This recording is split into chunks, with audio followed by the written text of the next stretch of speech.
everyone, this is Mark Cunningham, and welcome to our first episode of Over-Caffeinated. We are not in the same rooms. This is our virtual Over-Caffeinated, and we have a very, very special guest as our first remote guest ever. I think your biggest accomplishment is that you are a Reese's aficionado, but also he's the FCC chairman as a secondary thing.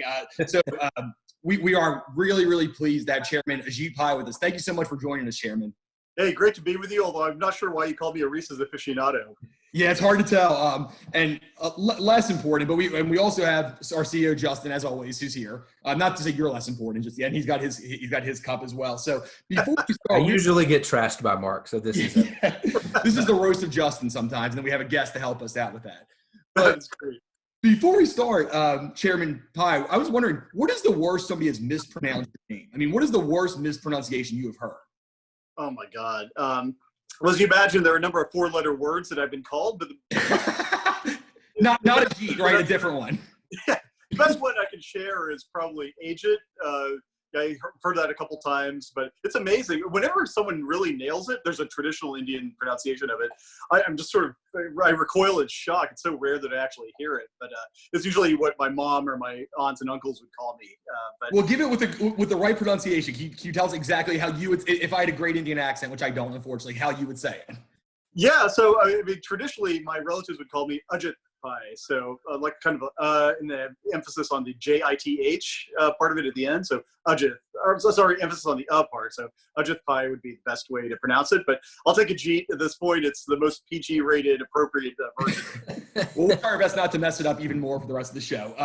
So let's start off, and we'll start with you, Chairman. What kind of coffee you're drinking today? Obviously, we're remote, so we don't same types of coffee. So tell us what brand you're drinking and why you like it so much.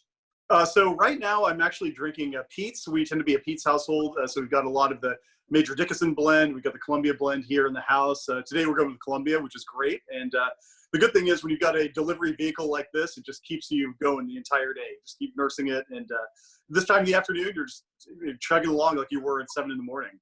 That's right. Why do you like Peet's so much? Why is Peet's your coffee of choice? I'm not sure what it is, but just the flavor of it really gives off a taste that I just love. The other one, the backup is, I used to live in New Orleans, and so for a nostalgia's sake, I'll often drink the Café du Monde coffee that you can get in these orange tins, and you can order them off the internet or get them at your local store. It's great because it has chicory in it, which gives that extra for lagniappe, as folks in Louisiana might say. So that's a good backup with a bunch of brown sugar just dumped into it. It's not good for my body, but it's good for the soul. It goes well with 30 beignets. I like to kind of take a sip between the 30 of them I'm eating. So Justin, what do you drink today? You're at home. I know you're kind of a coffee snob. So what do you have? I'm drinking the Cuban Coffee Queen, which is our favorite coffee from Key West. We went to Key West a few years ago and stumbled across this food truck and love the coffee. They make really good iced coffee, though I'm drinking it hot today, but we actually get it delivered to us now because we love it so much. You get it from Amazon or from from their actual website? I actually order it directly from their website. Okay, perfect. I am drinking a sea salted caramel. It's my brother's coffee. You're always drinking flavored coffee. It's ridiculous. I have a blueberry. I thought this one was a little bit classier. So it's sea salted just makes me sound classier, I think. It's not just normal caramel, sea salted caramel. The best part of doing this remotely, though, is that we don't have to drink Mark's coffee. We get to pick our own. Whatever. I think it's great. So enough about the coffee. We love it and we're enjoying it. Let's get into the questions. So let's start with a kind of a serious issue, but kind of do a positive spin to it. The one thing that's on everyone's mind right now is COVID-19. I think that you can't go 3 seconds without hearing about it. So I'm interested kind of what your take is on it generally. And I want to kind of take out one positive thing that you think has happened as a result of this. Obviously not all the bad things we've had, but have you seen people come together? Name something good that you've seen from it. So Chairman Pai, let's start with you. Sure, that's a great question. I think one of the stories I've been really gratified by is one I saw and put on Twitter just yesterday, I believe it was. A 94-year-old woman was in the front yard of her retirement home. It was her birthday, but she had to celebrate it by herself, but her family and friends couldn't visit with her, of course. And a public utility worker happened to be walking by and found out what it was. And he had this beautiful voice. He just serenaded her with a happy birthday. And it was just one of those moments that shows that even in times like this, with distancing, strangers are not strangers, that people are willing to give each other a leg up. And that was just one of the many vignettes I've seen over the last several weeks that gives me hope for humanity.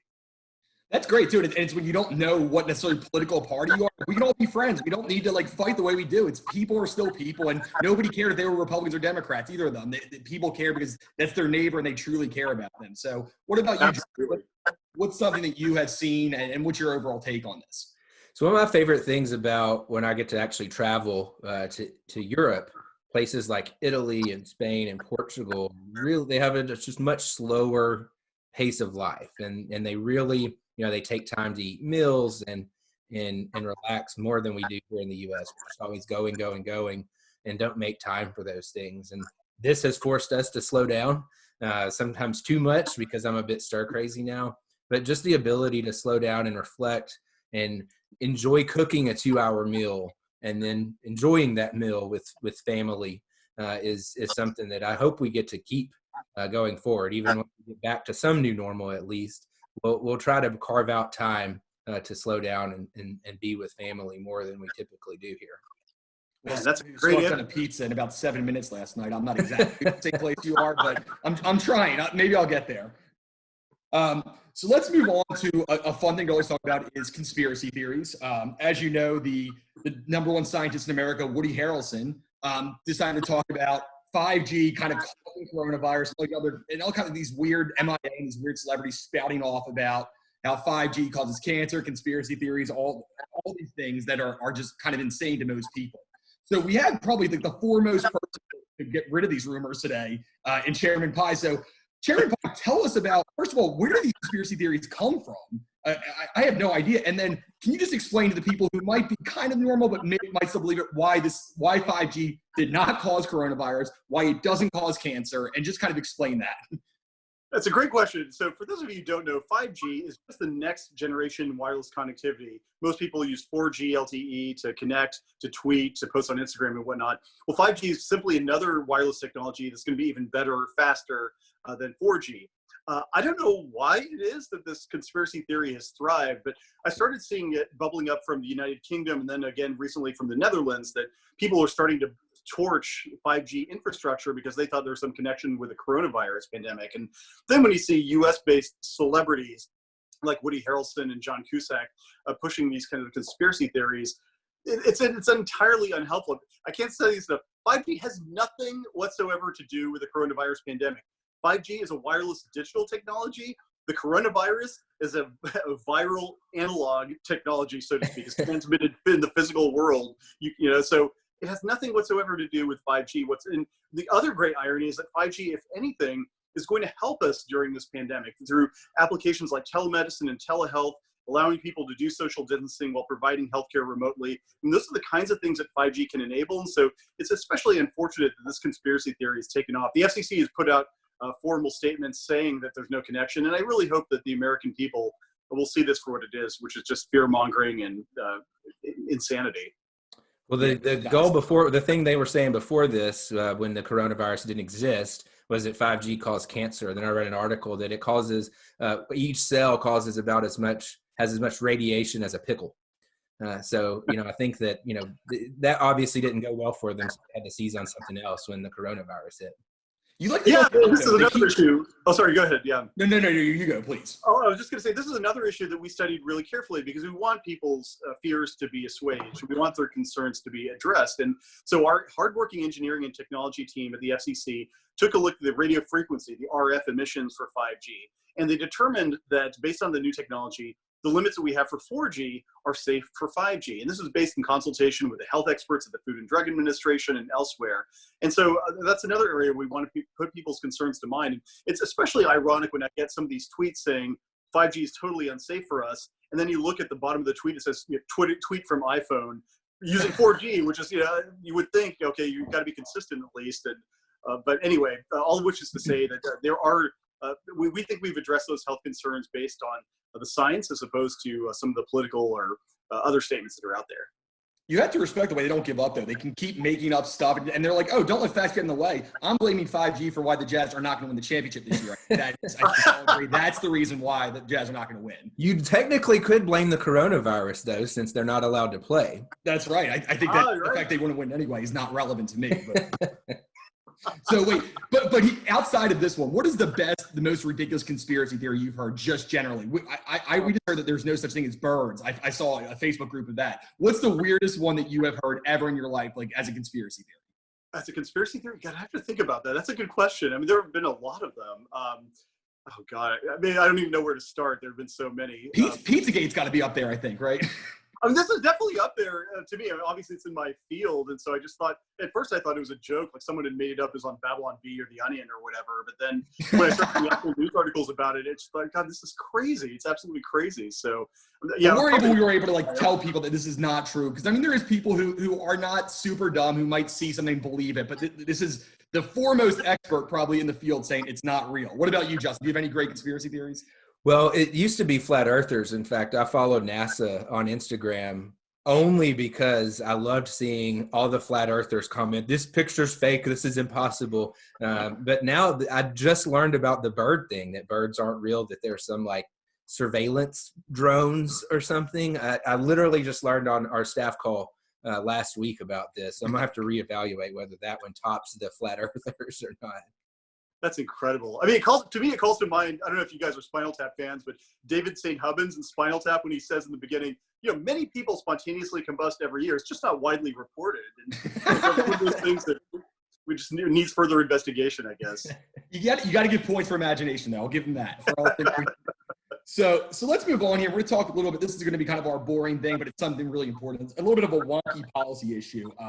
And both of you care a lot about this because of the impact it could have on the economy. And some people kind of call it like permissionless innovation, things like that. But I want to talk about kind of innovation waivers and regulatory sandbox laws. So that sounds really wonky. So Justin, I mean, you're much smarter than I am, which is not hard, but you still are. Explain what this is and why it's important. And then Chairman Pai, I'm interested to get your take on this. Yeah, so one of the hardest things about starting a business is all the government red tape, whether you maybe have to get a government license to do some job or to hire certain people. You have to file with this agency and that agency. And so there's all this regulatory red tape that makes it harder, or at least elongates the process of starting a business. And particularly in the tech world, you know, several months is an eternity.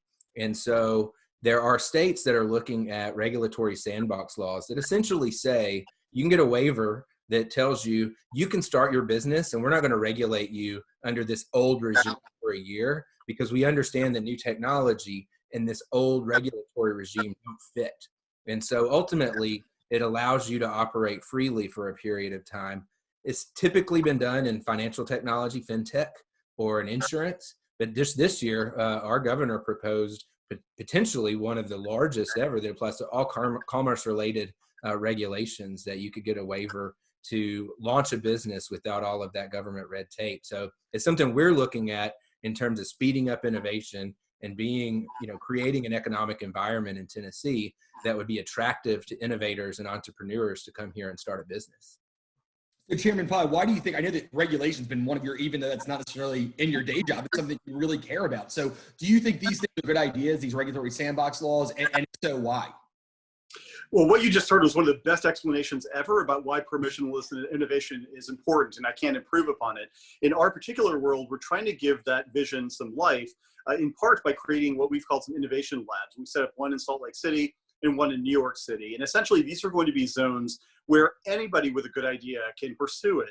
Additionally, we've tried to think very broadly about how we do business. Instead of every single entrepreneur having to come to the FCC on bended knee and ask for permission to use this or that spectrum, we've modernized our experimental license system so that all of the innovators out there, whether it's a big academic research shop or somebody in a garage just experimenting, is able to come take advantage of this experimental license and try to find a unique, innovative way to use spectrum. And those are the kinds of things we think is really important. I know that it's hard to see in the day-to-day, but when you look at the long term, the biggest advances we've seen in consumer welfare in the telecom space has been from people thinking outside of the box. Well, this is one great way of enabling people to do that without having to come and hire lawyers and lobbyists in Washington.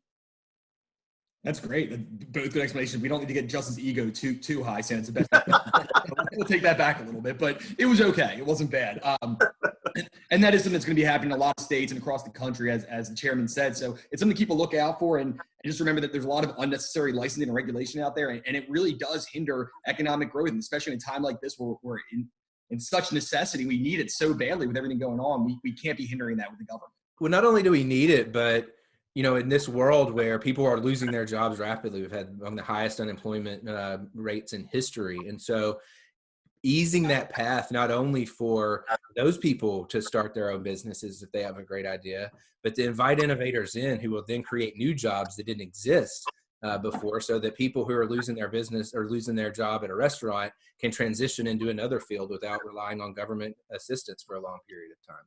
And if I could piggyback on that, I think one of the silver linings to this unfortunate situation is that a lot of these legacy regulations that have been standing in the way of that are starting to fall by the wayside of necessity. And one great example is telehealth. Yep. I've been talking for years about the need to get rid of some of this interstate licensing that essentially holds people back. So if you're a medical provider in Tennessee, it might be hard for you to provide telehealth services to someone in Kentucky and vice versa.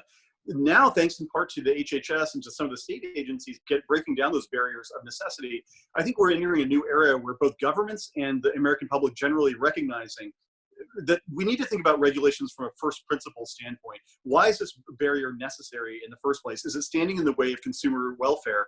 And if so, let's get rid of it. And so I do hope that as we emerge out of this pandemic, one of the conversations we have is how do we make permanent this ethos of making sure that regulation actually serves a purpose, benefits people, as opposed to creating paperwork and red tape.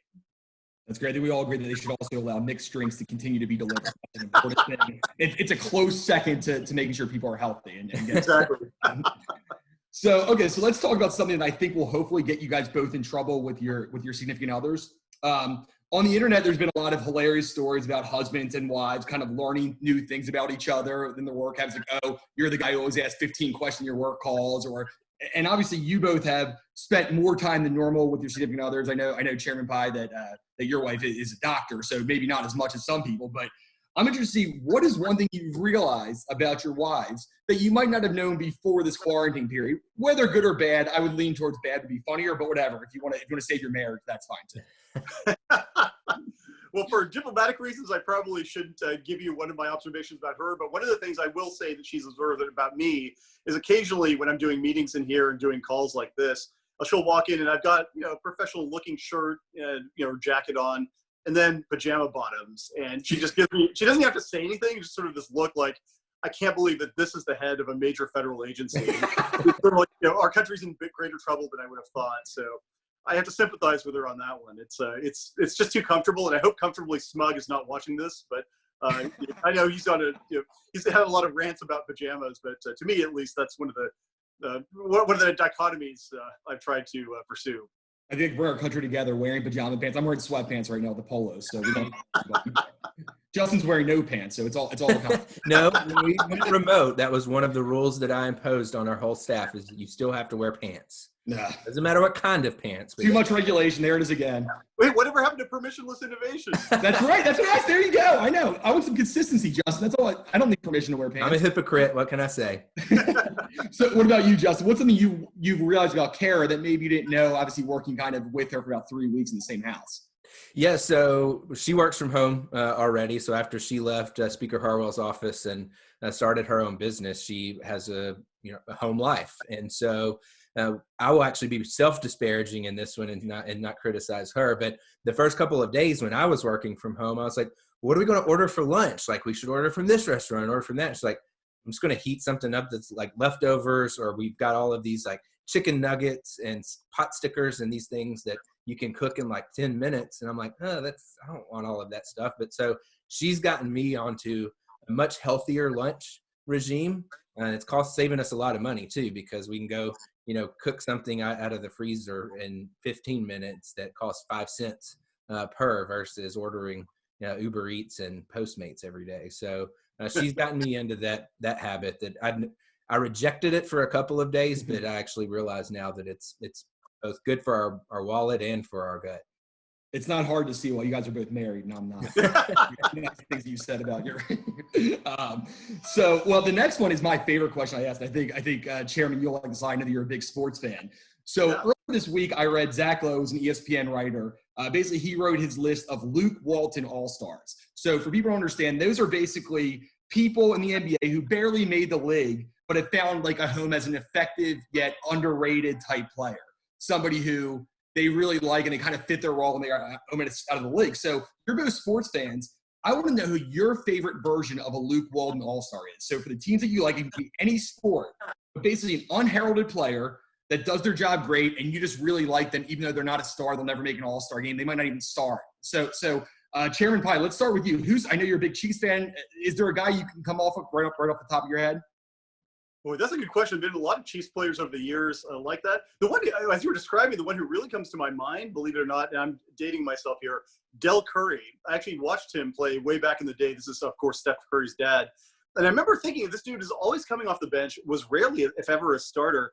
But that guy could ball out like there was no tomorrow. I mean, he constantly did his job. Good defense, good shot from beyond the arc and everything. And I always wondered why he wasn't more heralded than he was. And I'm glad to see now that, at least through his son, he's getting a lot of the retroactive glory that he deserved. But he was always one of those folks that I just loved. Just really grinded it out. And there are a number of players like that on the Chiefs too. I mean, of course, he had the Honey Badger. We have some really colorful players, but there are a lot of role players too who just stepped up and did their job and enabled the Chiefs to return to the promised land. And I have a good feeling the Jets are going to be there soon enough. Don't give up hope, man.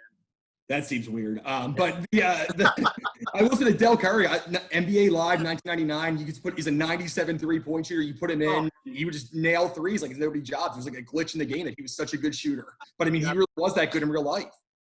Yeah, he was incredible. I used to love watching him. And I actually remember when it was the Charlotte Hornets going down to Charlotte. I had cousins down there at the time, and we went to a couple of games. And, he was just lights out. And I remember thinking at the time very distinctly, why is this guy not an all-star every single year? And anyway, it's kind of cool to see him now back in the limelight. That's a good one. And his son, Seth, might be a similar story where he doesn't get the same press that Steph Curry does, but Seth's a really good player, too, for the Mavericks.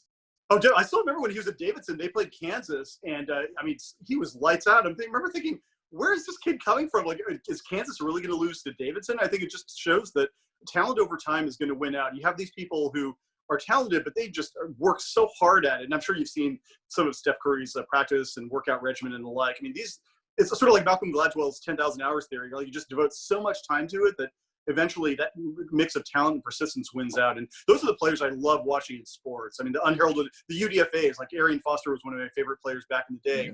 Just came in with determination and grinded it out. And now look at him. I mean, he was a Pro Bowler, and I just love stories like that in pros. That's right. That's great. So what about you, Justin? I know you're more into college sports. Maybe you have one as a Kentucky basketball player or something like that. Well, we've done football and basketball. I'll do baseball. I'm thinking as a Braves fan, Evan Gattis, who was a utility player. I think he actually delivered pizza for a time period before he finally got his break and was able to play in the majors. And he was just a tremendous utility player for the Braves. Could step in and pinch hit when needed and really came through. And I love those stories of just like you fall on hard times, you're literally delivering pizza before you get your big break, and then you make the most of it. So those are really cool stories as well. That's right. I remember there's the beer truck delivery driver. He was a returner for New Orleans back in the day, and he was like, it was a Pro Bowler, but it's awesome to hear those stories. And I just always love reading that. And Zach Lowe does a great job. One of my favorite writers on ESPN to talk about some of those unheralded players. So what we're going to go to now is, this is our favorite part of the show anyway. It's this or that. So this is the quarantine version of this or that. So I will give you two choices. You have to pick one, and you have to explain why you chose that in a sentence or less. So the first one is, what quarantine sporting event are you looking forward to more? Tiger Woods versus Phil Mickelson, or the hot dog eating contest? So we'll start with you, Chairman Pye. Which one are you looking forward to more out of those two? Hot dog eating contest, not even close. Nothing better than watching on YouTube people stuffing their faces with this fake meat. Well, there you go. And four-time defending champ Joey Chestnut is hopefully going to take it again. What about you, Justin? Which one of those? I'm a huge Peyton fan, so I'm going to go with with golf. I don't watch golf actually, but nobody throws up in golf though. How's that fun? If they're not going to throw up, why would you watch it? That's fair. Okay, what about this one? What place are you most likely to get delivered to your house? Taco Bell or Chick-fil-A? Chairman Pye, we'll start with you. Which one are you more likely? Oh, that's a tough one. You're killing me, man. I mean, so my heart says Chick-fil-A, but I got to go with Chick-fil-A. It's the old standby. Honestly, that's part of our Saturday routine. My kids do their all their stuff, ballet, soccer practice, and whatnot, and we always go to the same Chick-fil-A for lunch, and that's part of our routine I really, really miss. It's just a chance to bond with the kids, and so I'd probably go with that. But shout out to the Mexican pizza, one of the most underrated gastronomic pleasures in the universe. Love the Mexican pizza. Okay, what about you, Justin? Which one you going with? Chick-fil-A 6 days a week, Taco Bell on Sunday. There you go. Smart. You can get it all. These are probably the two best fast food places, so that makes sense. So number 3, which platform are you most likely to binge a TV show on, Hulu or Netflix? So for me, it's Netflix, in part because some of the shows I hear about tend to be on Netflix. I just started watching last night Tiger King, for instance. Oh, man, it's a train wreck, but I can't get enough of it so far. Just you came wait. to the right place. It gets crazier. What about you, Justin? Hulu or Netflix? I'll go with Netflix. Used to be Hulu because I'm a huge Seinfeld fan. That's the only place you could get all the Seinfeld reruns. But now Netflix just has a lot more options. Well, Hulu has Rock of Love and Flavor of Love, those great dating shows from the 90s. So let's not, Brett Michaels with like all these strippers is a great TV too. Let's not count that out. You're such a millennial. But a Renaissance man at the same time. Hell, I don't know about that. So what show are you more likely to binge, The Office or Parks and Rec? So for me, it's going to be Parks and Rec. There's so many characters in there that just are so evocative to me. Of course, the more libertarian type in me loves Ron, of course. So there are many characters that I just love in that show. But nothing against The Office. It makes cringeworthy as well at times. But I just love Parks and Rec.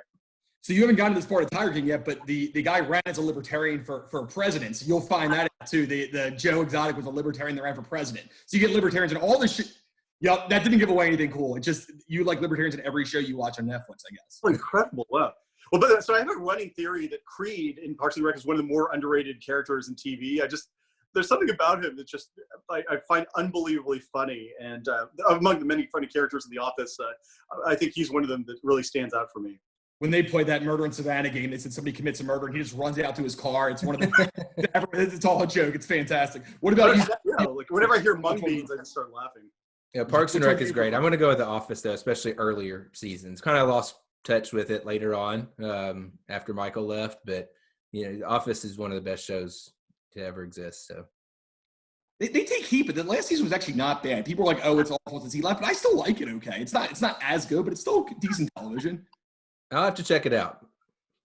So the last question, this is going to be a man-only question, but would you rather go the next 3 months without a haircut or without shaving? You both are clean shaven, have pretty short hair. Which one, if you had to take one away, would you rather go without shaving or without a haircut? Oh, man, that's a good one. So for me, I actually cut my own hair, and it would drive me crazy to go 3 months without a haircut because once it gets a little longer, it gets really bushy. It's just a total disaster, and it brings me back to my aesthetic look in the 80s and early 90s, which were not very good years for me. So I'd much rather go with the unshaven look, which, I don't shave for a couple of days. I've got a full-on beard, so that doesn't bother me as much. What about you, Justin? I would rather go without shaving. I hate shaving anyway, and I can't grow a beard. And so now's the good time to be able to not have to shave because I don't have to be like out in public very much. And so that redneck look that I get whenever I don't shave is not as noticeable on video. And I'm the same way. Like if my hair is too long, it drives me crazy. And so I got to get a haircut at some point, even if I have to bootleg it. So you go from looking like you're 16 to about 17 with facial hair, then you gain about a year on that? That's good. And maybe Chairman Pye can show us how to cut our own hair. I'm getting really to the point where I can't deal with it anymore. I'm trying to look at YouTube tutorials, and I'm going to just destroy my head if I try anything, I think. So you might have to do a tutorial for us afterwards on how to cut your hair. Yeah, it's more like shearing a sheep than art, but nonetheless, it's pretty effective. I've got to say, my wife now appreciates it. So I bought this thing from Costco a while back, and we've had our own disputes about Costco. She's not as big a fan, but now she loves it, absolutely loves it. I'm like, oh yeah, let's get a gallon of barbecue sauce. But anyway, this full razor thing that I bought a while ago is really paying off. It's, you can cut your own hair whenever you want, and it's pretty handy. Yeah, and somehow it looks okay. I'm impressed with the way it looks. I think people that cut their hair, all of them have like one side completely shaved, a mole on the back. I just didn't know how it works. So that's cool. Exactly right. So let's go. We're going to ask you, before we go here, kind of 2 questions, Chairman Pye, about some things that you kind of dealt with in the past years. I'm interested to hear about. And the first one is licensing. That's something you really care about. I remember me and you and our lawyer went to Memphis, and you talked to some of our heroes and ate some great barbecue a few years back. And, these heroes that were kind of hurt by government overregulation and licensing, which wasn't necessary. So why is this why is licensing really taking? Why is that such a big issue? We said it's not exactly in your wheelhouse for what you do on a day-to-day basis, but it seems to be really important to you. Why is that? To me, it's just a question about economic liberty and freedom. Nothing more simple than that. The ability for every single person to be able to work within the rules and provide a service that other people want, and the government shouldn't stand in the way of that. And of course, barbershop workers and hairstylists don't have anything to do with the FCC. But to me, it's important for people like me to use our pulpit to advocate for economic liberty. And it's just fantastic to meet those folks that the Beacon Center has been helping in Tennessee. I mean, these are folks who are just looking to put food on the table, provide for their families. And here they were having to pay fines to the state or otherwise be restricted from doing what they love to do and get paid for it. And to me, it's just ridiculous. And you see echoes of this now. I mean, AB 5 in California now, however well-intentioned the law was, and I have my doubts about that, it's now standing in the way of freelancers who want the flexibility of earning a living, being able to do what they want, whether it's writing or doing a haircut or whatever. It's just the kind of overweening government regulation that I think drives people crazy, and it has nothing whatsoever to do with politics. And if you look at the resistance to AB 5, it's coming from a lot of folks who just say, why on earth is the government taking an interest in how many articles I write for these freelance publications? And so anyway, I really commend you and all the others out there who are fighting for freedom from occupational licensing restrictions that don't serve any useful purpose. I think you've really touched a nerve, and it's sweeping the country now, not just Tennessee, but Arizona and other states are taking that mantle. Co-signed. Yeah, Justin and I have talked about it, and we really appreciate what you've done bringing a lot of press to that. I mean, Justin, how much do you think he's had an impact on that, where he has this huge audience and they're seeing people who might not understand. They're saying, oh, look at this. Look at the way he's fighting against licensing. I didn't realize this was so important. It's huge, and you may not even remember this, but when Elias, one of our clients who can't get a barber license because he had to drop out of high school to raise his kids after his parents passed away, he was in like a few $1,000s in debt before he could even start the process of applying to get his barber license. And we started a GoFundMe for him. Had no idea what we were doing, but you retweeted it, and within like 24 hours, we had raised all the money that he needed to pay off his fine for him. So that was really cool, like real world impact, of the little guy who doesn't really have anywhere else to turn. And that's why we're honored to be able to represent those individuals and be their voice. And so to have you come alongside us and partner on that and, amplify it to more of a national audience, we greatly appreciate that for sure. Well, thanks for doing it. It was the least I could do. And I've got to say, and I know it sounds cheesy, but that really made me feel good for a long time, just to know that a person I had just met had been helped by you and helped by us. And it just, I don't know, just it makes me feel good. And I hope that Elias, wherever he is doing well right now. Yep. Big love fest here. This is great. So the last question I have for you, which is I think the thing that you're probably most known for in your whole time there, which is net neutrality and getting rid of that. So I am interested. It's been years. Have the people who talk about these horrible things about you kind of lied about what it did? Have you gotten apologies from people who said, you know what, I said all these things were going to happen, and it turns out none of them happened. What you did was basically just make the internet better. Have you gotten apologies from people in the years following? So believe it or not, I have actually. Every now and then I'll get an email or a tweet saying, hey, I was totally wrong. I apologize. I looked at the issue. The world hasn't ended. And, thank you for delivering better, faster internet. And which is great. It's good to hear. Now, to be sure, there's still some dead enders. Literally any ill in the world, their answer is going to be net neutrality. And you see this during the pandemic now. My internet is slow. We don't have internet, or a mosquito bit me. It would have been prevented if we had net neutrality regulations in place. So, literally their answer for anything under the sun. But for the folks who approach this issue in good faith, who were essentially lied to by some of the activists out there who said that you're going to have to pay $5 per tweet, the internet's going to slow down, work one word at a time, or this is the end of the internet as we know it. I think those people have come to realize, you know what? This free market approach that we took back in 2017 and all of the other decisions we've taken over the last 3 years, they have served us well during this very moment. And the best comparison is with Europe. Europe has these exact same very strict net neutrality utility style regulations. Where's their internet? The European Commission had to go on bended knee to the YouTube, Netflix, and other providers and ask them to proactively slow down, throttle video content on European broadband networks. And why? Because the networks there hadn't seen as much infrastructure investment. Their networks were not going to be able to withstand the load as people were staying at home and streaming more. And so to me, at least, it's a vindication of the model that we've got. And, every now and then I still get the hate tweets and whatnot. I'll just brush it off as I always have, because at the end of the day, my vision is to deliver long-term value for the American consumer. I knew then what we were doing is right, and now we know for a fact, with records set in terms of fiber deployment, the infrastructure investment up, with the internet being better than ever, and by the way, the internet being free and open, I think we've got a model that's ready for the rest of the world to emulate. Does it frustrate you that it got so much press when it happened, and the press has kind of calmed down to say like, oh no, we were wrong about this? There's no correction. There's nothing like that saying we were wrong. I mean, that's got to be frustrating for you, who's taken so much heat for this. It was really frustrating because you keep patiently trying to explain, look, whether or not the internet is classified as a Title I or Title II service under Communications Act of 34, it's not going to have these ridiculous consequences. The Title I approach is the one we had for 20 years, and you just explain it until you're blue in the face, and then you get these celebrities from whatnot tweeting out all this stuff, and people saying it's going to cost you $5 per tweet. And then I recently took on, as you might have seen, the Senate Democratic Caucus's tweet, which said in February of 2018, if we get rid of net neutrality, the internet is going to work one word at a time. And on the 2-year anniversary of that, I pointed out that it was absolutely false. Its speeds had gone up 76% since we made our decision. And it's one of those things now in Washington, I guess maybe in Tennessee and around the country, where in political matters, what matters is not the evidence about whether a decision was right or wrong. It's just whether you're going to enter the fray and take your cheap shot in the moment. And once they take their shot, they're going to move on to some other issue. And so I've just got to roll with the punches, keep focused on what I think is in the American interest, and I'm going to keep my nose to the grindstone. Well, you're one of our favorites, and we really appreciate everything you've done, and we want to make sure that everyone understands how great that policy ended up being, and that you get the credit you deserve instead of just the heat. So, and me and Justin are very thankful that you came on the show today.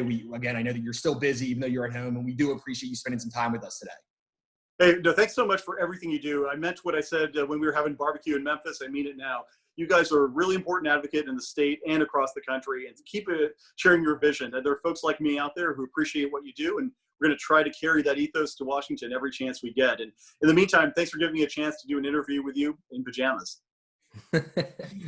Well, thank you for joining us. Again, this was the FCC chairman, Chairman Pai, and we appreciate your time. And we will see you again next month, hopefully. And until then, have a good one.